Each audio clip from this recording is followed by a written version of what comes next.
We are getting a look at what's being sold at cannabis dispensaries all across our state. So we reported on this. It comes down to the amount of THC that's in a product.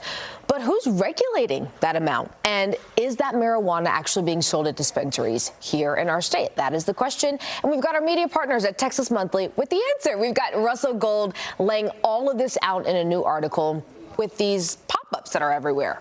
We wanted to find out, what was being sold at all these hemp dispensaries all across the state. And there are now 7,000 licensed hemp dispensaries in Texas, more than 7,000.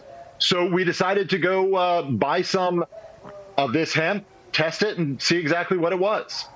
So just to refresh everyone's memory, Russell, here, Texas is using the definition to separate hemp from marijuana here, right? So if the cannabis has THC that's below a certain point, that's 0.3%, that threshold, it is considered to be hemp, right? Anything over that is marijuana. So you guys tested it. You found out what was being sold, including a couple in Dallas. Can you walk us through what that experiment was like and what you guys found?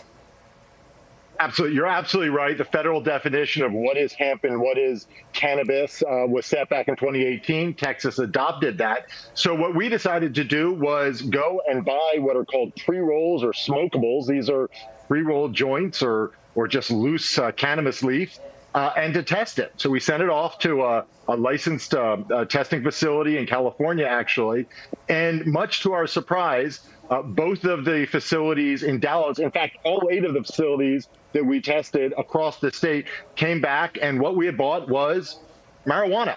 It was in excess of the 0.3% limit. In fact, considerably above that limit. We found one sample we got was 5 times the legal limit. We bought one sample in San Antonio that was 40 times the legal limit. By any definition, state or federal, what was being sold was marijuana. Wow. I mean, when you hear what was actually in it, that's shocking, because whether you support it, whether you don't, these shops are everywhere, right? They are literally on every corner. So when we talk about regulations and the gap that's there, seems like there's a little bit of a discrepancy when it comes to what dispensaries are selling or what they say they're selling versus what people are actually getting. So how do you feel like that regulation is failing us as consumers? Well, that's a great point. The state regulates what's being sold at these hemp dispensaries, but at a recent legislative hearing, one of the deputy commissioners of the State Department of Health Services said that they have 4 inspectors for all 7,000 hemp dispensaries, and that if they were just to go and test as many as they could, they would get to each of those dispensaries every 3.7 years. Wow. So, there's clearly not enough people. And even when they go there, they're not always testing what's on the shelf. They're relying on what are called COAs, or certificates of what's it called, analysis, that are provided by the manufacturers. But I can tell you what we purchased, we took a look at those COAs. And what we found was in this the hemp or cannabis that we bought was nothing like what was in the COAs. So there's just this massive discrepancy about what's being sold right now.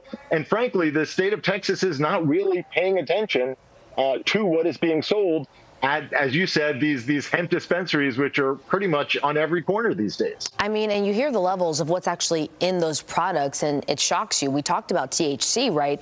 But when you see the label, there could be something called THCA. Can you explain what that is and why that's important and why we're even having this conversation?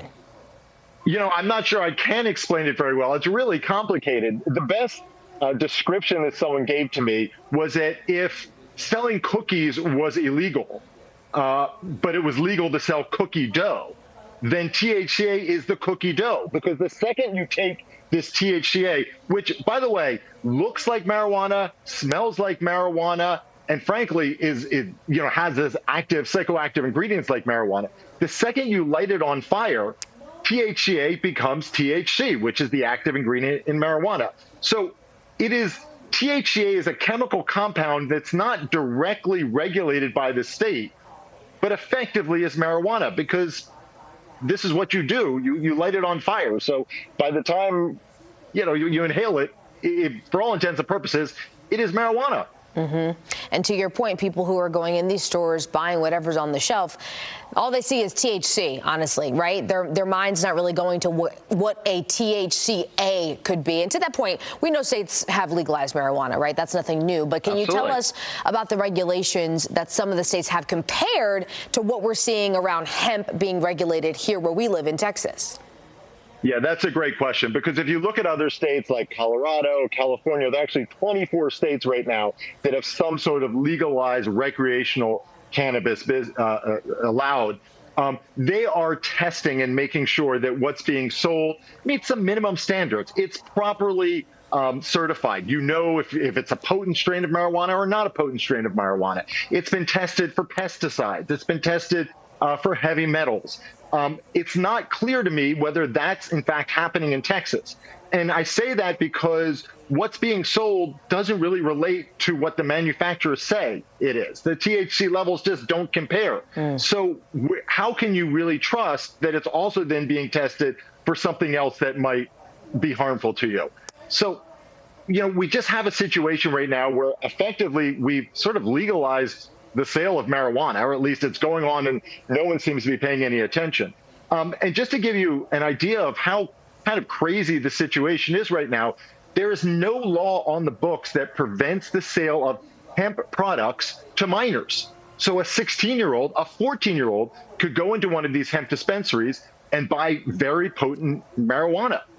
It just doesn't make any sense right now. Yeah, I mean, parents are probably listening to that, freaking out. This is fascinating, Russell, especially since it's become such a part of our culture these days. So I'm locked in. I'm rereading the article. We want to thank you for joining us tonight to talk more about this. If you guys are interested and you want to read the full article, you can do that right now on TexasMonthly.com.